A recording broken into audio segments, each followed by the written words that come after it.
Hello friend, स्वागत है आप सभी का अपने चैनल आज क्लास में। जैसे आपको पता है क्रैश कोर्स स्टार्ट कर दिया गया है और ये क्रैश कोर्स उन बच्चों के लिए काफी महत्वपूर्ण है जिनकी तैयारी अभी पूरी नहीं हो पाई है किसी कारणवश।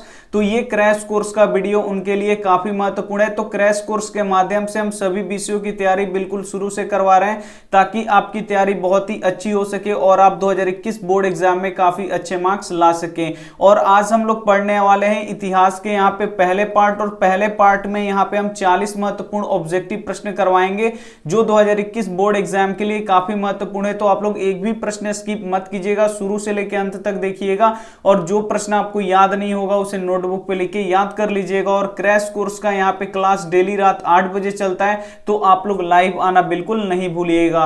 अगर आप चैनल को सब्सक्राइब नहीं किए तो चैनल को सब्सक्राइब कर लीजिए और साथ में सब्सक्राइब करने के बाद एक बेल आइकन आता है, उसको ऑल पे दबा लीजिए ताकि जब भी हम कोई वीडियो अपलोड करें तो सबसे पहले नोटिफिकेशन आप तक पहुंचे।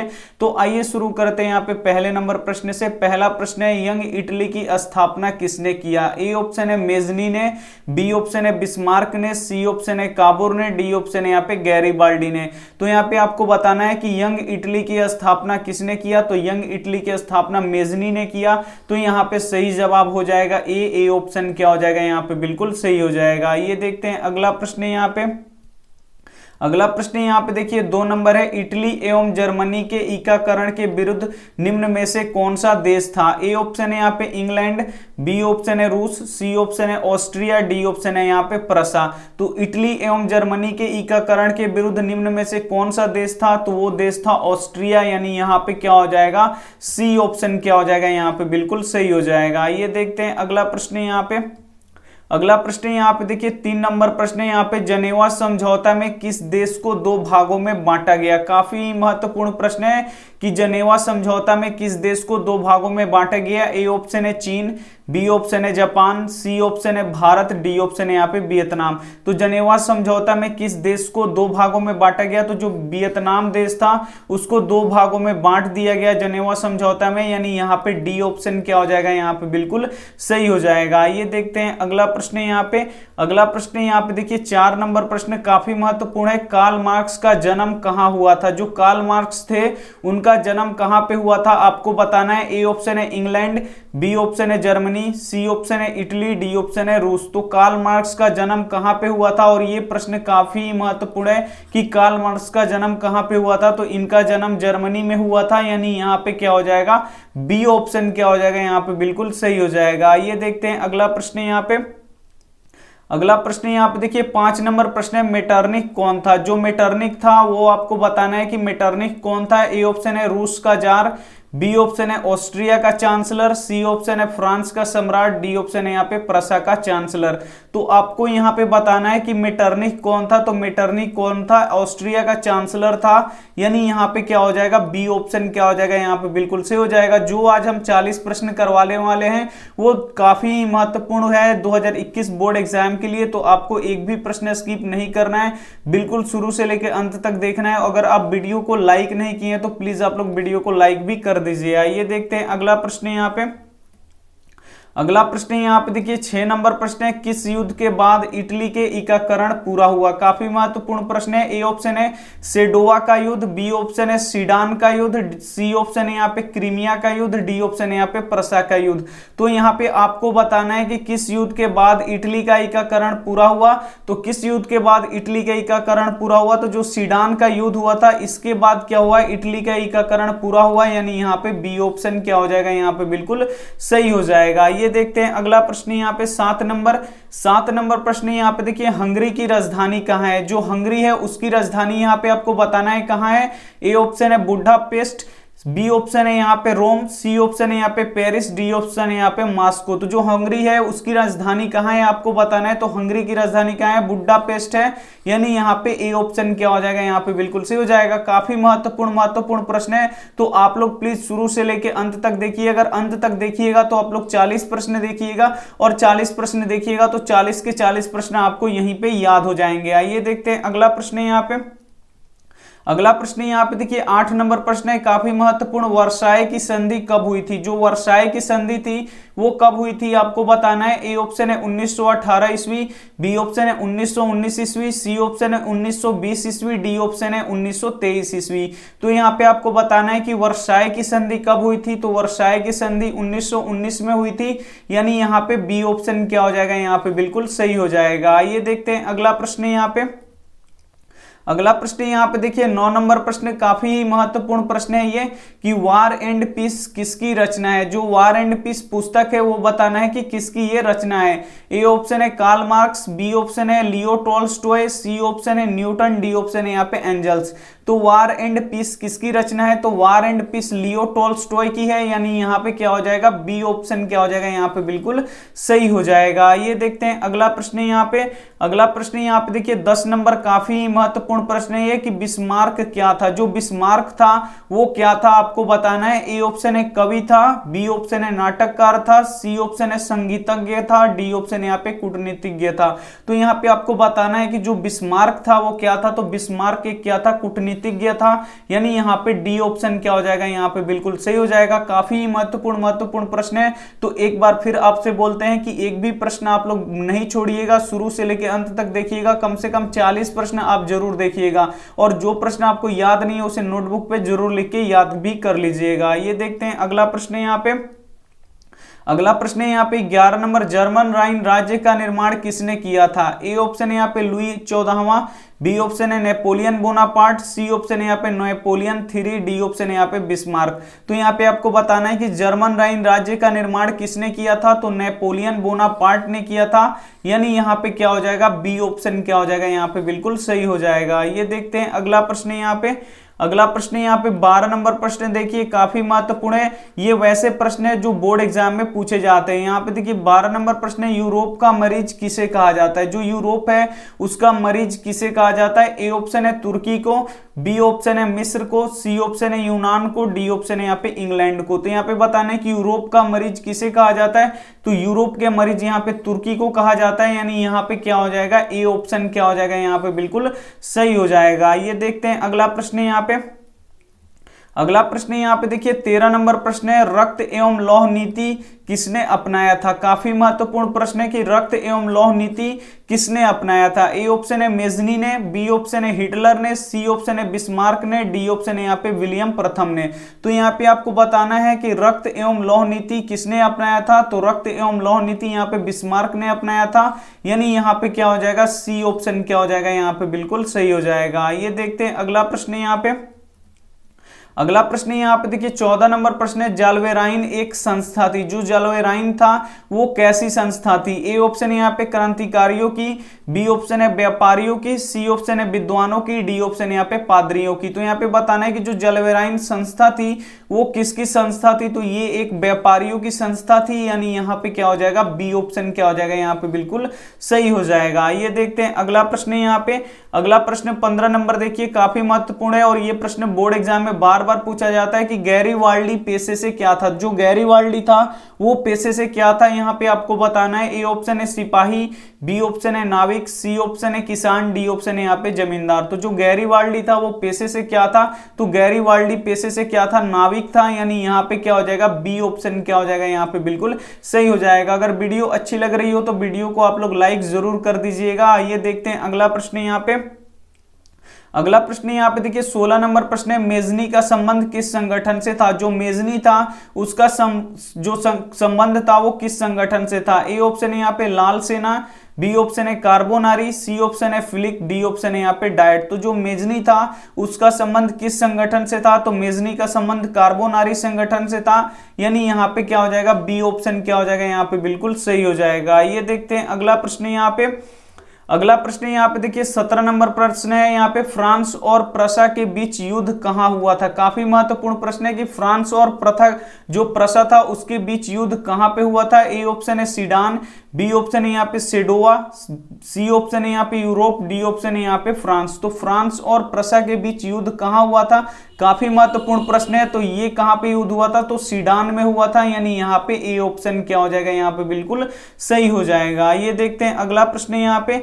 अगला प्रश्न यहाँ पे देखिए 18 नंबर प्रश्न है, इटली में राष्ट्रवाद का जन्मदाता कौन था। काफी महत्वपूर्ण प्रश्न है। ए ऑप्शन है यहाँ पे मेटरनिक, बी ऑप्शन है मेजनी, सी ऑप्शन है नेपोलियन, डी ऑप्शन है यहाँ पे गैरीबाल्डी। तो यहाँ पे बताना है कि इटली में राष्ट्रवाद का जन्मदाता कौन था। तो इटली में राष्ट्रवाद का जन्मदाता कौन था, नेपोलियन था, यानी यहाँ पे क्या हो जाएगा, सी ऑप्शन क्या हो जाएगा, यहाँ पे बिल्कुल सही हो जाएगा। ये देखते हैं अगला प्रश्न यहाँ पे। अगला प्रश्न यहाँ पे देखिए 19 नंबर प्रश्न है, हनोई समझौता कब हुआ था। जो हनोई समझौता था वो कब हुआ था, आपको यहाँ पे क्या करना है, बताना है। ए ऑप्शन है 1942 ईस्वी, बी ऑप्शन है 1943 ईस्वी, सी ऑप्शन है यहाँ पे 1944 ईस्वी, डी ऑप्शन है यहाँ पे 1946 ईस्वी। काफी महत्वपूर्ण प्रश्न है कि जो हनोई समझौता हुआ था वो कब हुआ था। तो हनोई समझौता कब हुआ था, 1946 ईस्वी में हुआ था, यानी यहाँ पे डी ऑप्शन क्या हो जाएगा, यहाँ पे बिल्कुल सही हो जाएगा। ये देखते हैं अगला प्रश्न यहाँ पे। अगला प्रश्न यहाँ पे देखिए काफी महत्वपूर्ण है। अगला प्रश्न है यहाँ पे 20 नंबर, नेपोलियन के कोड में कुल कितने कोड थे। जो नेपोलियन का कोड था उसमें कुल कितने कोड थे। ए ऑप्शन है 3, बी ऑप्शन है 4, सी ऑप्शन है 5, डी ऑप्शन है यहाँ पे 7। तो यहाँ पे आपको बताना है कि नेपोलियन के कोड में कुल कितने कोड थे। तो नेपोलियन के कोड में टोटल 5 कोड थे, यानी यहाँ पे सी ऑप्शन क्या हो जाएगा, यहाँ पे बिल्कुल सही हो जाएगा। ये देखते हैं अगला प्रश्न यहाँ पे।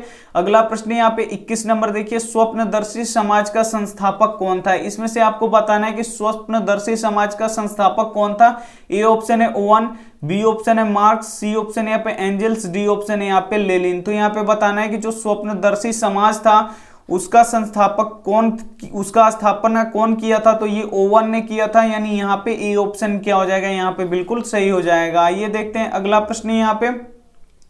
अगला प्रश्न यहाँ पे देखिए 22 नंबर प्रश्न है, किसे समाजवादियों का बाइबिल कहा जाता है। और ये प्रश्न काफी महत्वपूर्ण है कि किसे समाजवादियों का बाइबिल कहा जाता है। ए ऑप्शन है अप्रैल थीसिस को, बी ऑप्शन है यहाँ पे सोशलिस्ट को, सी ऑप्शन है यहाँ पे दास कैपिटल को, डी ऑप्शन है यहाँ पे कम्युनिस्ट के नियमों को। तो यहाँ पे देखिए समाजवादियों का बाइबिल किसे कहा जाता है, तो दास कैपिटल को समाजवादियों का बाइबिल कहा जाता है, यानी यहाँ पे सी ऑप्शन क्या हो जाएगा, यहाँ पे बिल्कुल सही हो जाएगा। काफी महत्वपूर्ण प्रश्न है, तो आप लोग एक भी प्रश्न को स्किप मत कीजिएगा, शुरू से लेकर अंत तक देखिएगा, और जो प्रश्न आपको याद नहीं है उसे नोटबुक पे लिख के जरूर याद कर लीजिएगा। ये देखते हैं अगला प्रश्न यहाँ पे। अगला प्रश्न यहाँ पे 23 नंबर, और ये प्रश्न काफी महत्वपूर्ण है। भूमि, शांति और रोटी, ये 3 नारे किसने दिए।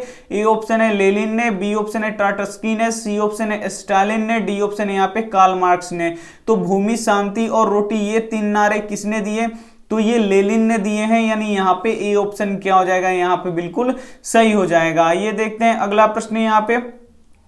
अगला प्रश्न यहाँ पे देखिए 24 नंबर प्रश्न है, खूनी रविवार कब हुआ था। जो खूनी रविवार हुआ था वो कब हुआ था। ए ऑप्शन है 22 जनवरी 1905, बी ऑप्शन है 5 मई 1918, सी ऑप्शन है 5 मई 1820, यहाँ पे डी ऑप्शन है यहाँ पे 5 मई 1821।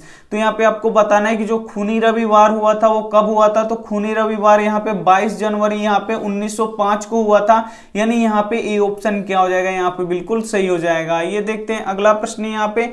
अगला प्रश्न यहाँ पे देखिए 25 नंबर प्रश्न है, अप्रैल थीसिस किसने तैयार किया था। काफी महत्वपूर्ण प्रश्न है। ए ऑप्शन है लेनिन ने, बी ऑप्शन है ट्राटस्की ने, सी ऑप्शन है स्टालिन ने, डी ऑप्शन है यहाँ पे मार्क्स ने। तो आपको यहाँ पे बताना है कि जो अप्रैल थीसिस था वो किसने तैयार किया था।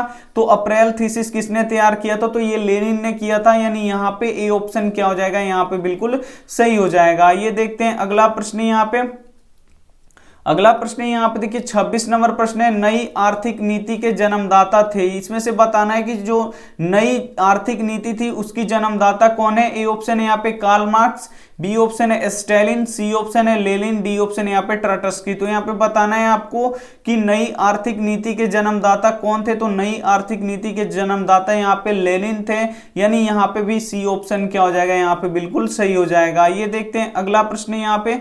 अगला प्रश्न यहाँ पे देखिए 27 नंबर प्रश्न है, साम्यवादी घोषणा पत्र के लेखक कौन है। यहाँ पे बताना है कि साम्यवादी घोषणा पत्र था उसका लेखक कौन है। ए ऑप्शन है गोर्की, बी ऑप्शन है यहाँ पे लियो टॉल्स्टॉय, सी ऑप्शन है कार्ल मार्क्स और फ्रेडरिक, डी ऑप्शन है यहाँ पे कार्ल मार्क्स। तो यहाँ पे बताना है कि साम्यवादी घोषणा पत्र था, उसके लेखक कौन है? तो साम्यवादी घोषणा पत्र के लेखक कौन थे? तो कार्ल मार्क्स और फ्रेडरिक थे, यानी यहाँ पे सी ऑप्शन क्या हो जाएगा? यहाँ पे बिल्कुल सही हो जाएगा। ये देखते हैं अगला प्रश्न यहाँ पे।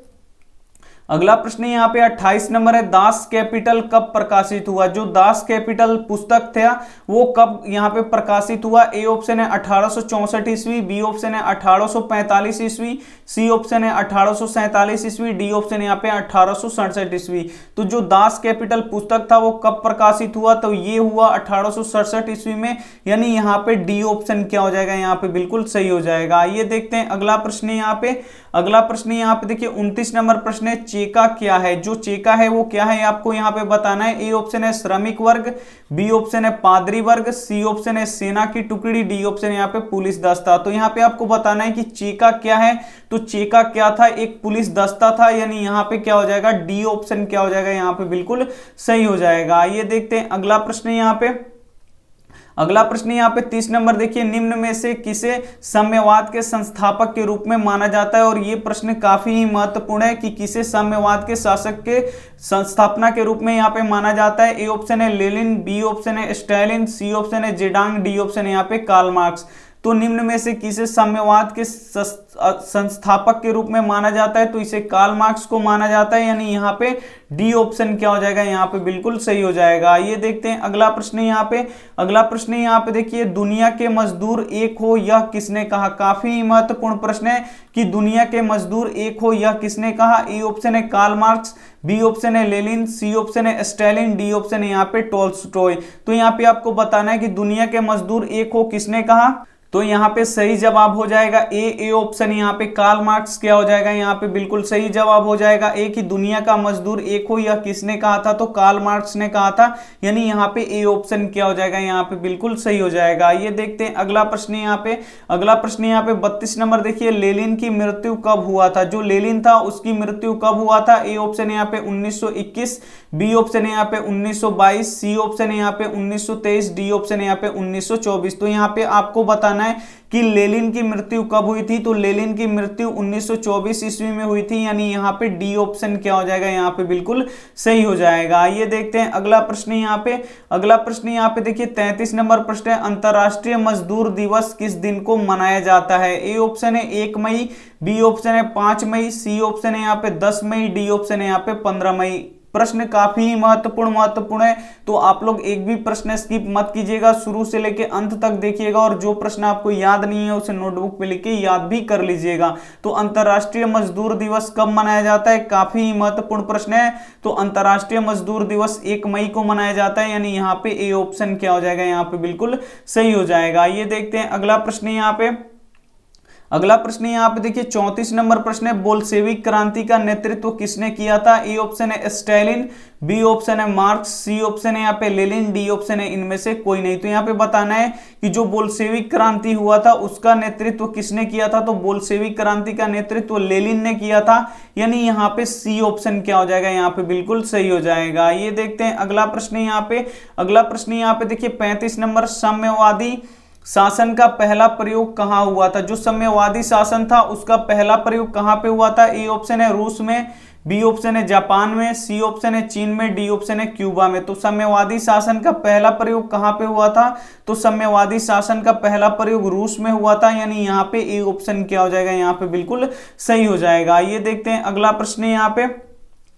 अगला प्रश्न यहाँ पे देखिए 36 नंबर प्रश्न है, इटली एवं जर्मनी वर्तमान में किस महादेश में आते हैं? जो इटली एवं जर्मनी जो दो देश हैं वो किस महादेश में आते हैं आज?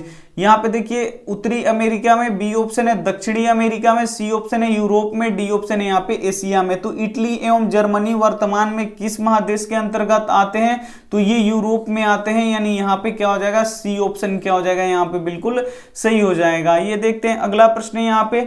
अगला प्रश्न यहाँ पे देखिए 37 नंबर प्रश्न काफी महत्वपूर्ण है, बोल्शेविक क्रांति कब हुआ था? जो बोल्शेविक क्रांति था वो कब हुआ था? ए ऑप्शन है यहाँ पे फरवरी 1917 में, बी ऑप्शन है नवंबर 1917 में, सी ऑप्शन है यहाँ पे मार्च 1917 में, डी ऑप्शन है यहाँ पे दिसंबर 1918 में। तो आपको बताना है यहाँ पे कि बोल्शेविक क्रांति कब हुआ था। जो बोल्शेविक क्रांति था वो कब हुआ था, तो बोल्शेविक क्रांति यहाँ पे नवंबर 1917 में हुआ था, यानी यहाँ पे बी ऑप्शन क्या हो जाएगा, यहाँ पे बिल्कुल सही हो जाएगा। जो बोल्शेविक क्रांति हुआ था वो कब हुआ था, तो नवंबर 1917 में हुआ था, यानी यहाँ पे बी ऑप्शन क्या हो जाएगा, बिल्कुल सही हो जाएगा। ये देखते हैं अगला प्रश्न यहाँ पे 38 नंबर, और 38 नंबर प्रश्न काफी महत्वपूर्ण है। रूस के राजा को क्या कहते हैं, यहाँ पे बताना है कि रूस के राजा को क्या कहते हैं। ए ऑप्शन है जार, बी ऑप्शन है सम्राट, सी ऑप्शन है सीमांत, डी ऑप्शन है यहाँ पे सेनापति। तो रूस के राजा को क्या कहा जाता है आपको बताना है। तो रूस के राजा को क्या कहा जाता है, जार कहा जाता है, यानी यहाँ पे ए ऑप्शन क्या हो जाएगा, यहाँ पे बिल्कुल सही हो जाएगा। ये देखते हैं अगला प्रश्न यहाँ पे। अगला प्रश्न यहाँ पे 39 नंबर देखिए, चार्टिस्ट आंदोलन कहां पे हुआ था। जो चार्टिस्ट आंदोलन हुआ था वो कहां पे हुआ था आपको बताना है। ए ऑप्शन है फ्रांस में, बी ऑप्शन है ऑस्ट्रिया में, सी ऑप्शन है हंगरी में, डी ऑप्शन है यहाँ पे इंग्लैंड में। तो आपको बताना है यहाँ पे कि जो चार्टिस्ट आंदोलन हुआ था वो कहां पे हुआ था। तो चार्टिस्ट आंदोलन इंग्लैंड में हुआ था, यानी यहाँ पे डी ऑप्शन क्या हो जाएगा, यहाँ पे बिल्कुल सही हो जाएगा। आइए देखते हैं अगला प्रश्न यहाँ पे। अगला प्रश्न यहाँ पे देखिए 40 नंबर और अंतिम प्रश्न यहाँ पे 40 नंबर प्रश्न है, रूस का पहला समाजवादी कौन था। ए ऑप्शन है स्टालिन, बी ऑप्शन है यहाँ पे प्लेनखानोव, सी ऑप्शन है यहाँ पे लेनिन, डी ऑप्शन है यहाँ पे टॉलस्टॉय। तो यहाँ पे बताना है कि रूस का पहला साम्यवादी यानी समाजवादी कौन था। तो प्लेनखानोव था, यानी यहाँ पे क्या हो जाएगा, बी ऑप्शन क्या हो जाएगा, यहाँ पे बिल्कुल सही हो जाएगा। और ये रहा आपका होमवर्क प्रश्न। होमवर्क प्रश्न से देखने से पहले अगर आप वीडियो को लाइक नहीं किए हैं तो प्लीज वीडियो को लाइक कर दीजिए, अपने दोस्तों के पास जरूर इस वीडियो को शेयर कीजिएगा। चैनल को सब्सक्राइब नहीं किए हैं तो चैनल को भी जरूर सब्सक्राइब कर लीजिएगा। होमवर्क प्रश्न यहाँ पे टैक्सोल का उपयोग किसमें किया जाता है। जो टैक्सोल होता है उसका उपयोग किसमें किया जाता है। ए ऑप्शन है मलेरिया, बी ऑप्शन है एड्स में, सी ऑप्शन है कैंसर में, डी यहाँ पे डी ऑप्शन है टीबी में। तो इसका जवाब आपको कमेंट में देना है कि टैक्सोल का उपयोग किसमें किया जाता है। तो इसमें से एक ऑप्शन सही है, उसी एक ऑप्शन को आपको क्या करना है, कमेंट करना है। जो आपको सही लगे इसमें उसका जवाब हम जरूर देंगे आपको। अगर वीडियो अच्छी लगी हो तो वीडियो को यहाँ पे आप लोग जरूर लाइक कर दीजिएगा, लाइक करके ही जाइएगा। अपने दोस्तों के पास इस वीडियो को जरूर शेयर कीजिएगा, स्टडी ग्रुप में जरूर शेयर कीजिएगा। अगर चैनल को अभी तक आप सब्सक्राइब नहीं किए तो चैनल को सब्सक्राइब कर लीजिए और अपने दोस्तों से बोलिए चैनल सब्सक्राइब करने के लिए। और सब्सक्राइब करने के बाद जो बेल आइकन होता है उसको ऑल पे दबा लीजिए, ताकि जब भी हम कोई वीडियो अपलोड करें या लाइव क्लास ले तो उसका नोटिफिकेशन आप तक पहुंचे। थैंक यू फॉर वॉचिंग, मिलते हैं अगले वीडियो में, तब तक अपना ध्यान रखिए, टेक केयर एंड बाय।